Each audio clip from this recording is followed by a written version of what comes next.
सबके मन में ये प्रश्न रहता है कि भगवान ने इस सृष्टि की रचना क्यों की। क्या हमको दुख देने के लिए इस सृष्टि की रचना की? स्वामी योगानंद परमहंस इस वीडियो में क्या कहते हैं, चलिए देखते हैं। जिनसे सबका आविर्भाव हुआ है, जिनमें सब कुछ अवस्थित है तथा अंत में सब कुछ उन्हीं में मिल जाना है, उन्हें ही जानने का प्रयास करो। उन्हीं का नाम ब्रह्म है। अन्यत्र एक जगह कहाँ है? उत्पत्ति का मूल कारण है आनंद।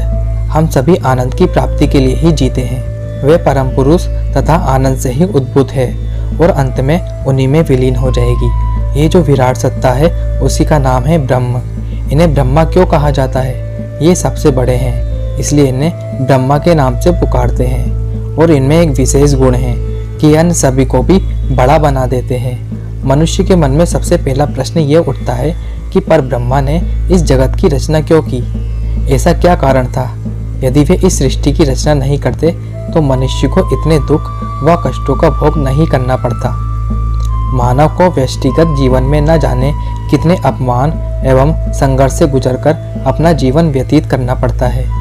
ऐसी स्थिति में उसके हृदय में यह भाव उठता है कि ईश्वर ने इस सृष्टि की रचना ही क्यों की। जीव द्वारा ऐसी बात कहना या सोचना स्वाभाविक है। यदि दुख होगा तो वह दुख की अभिव्यक्ति ही करेगा और जब सुख होगा तो वह आनंद भाव अभिव्यक्त करेगा। दुख में रो उठेगा और सुख में हास्य उसके चेहरे पर नाच उठेगा। यदि हम दार्शनिक दृष्टिकोण से इस सृष्टि की रचना का कारण ढूंढने का प्रयास करते हैं तो हम पाते हैं कि इस जगत में कुछ भी अकारण नहीं है। किसी भी कार्य के पीछे एक कारण अवश्य होता है।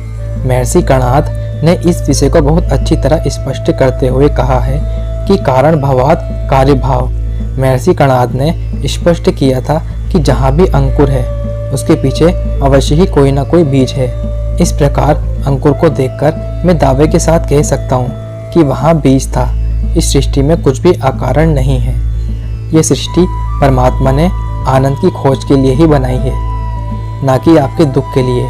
ये सब आपकी व्यक्तिगत सोच पर निर्भर करता है। आप चाहे तो आनंद में रह सकते हैं या आप दुख में रह सकते हैं। यह आपकी मन की प्रकृति पर निर्भर करता है। स्वामी योगानंद परमहंस।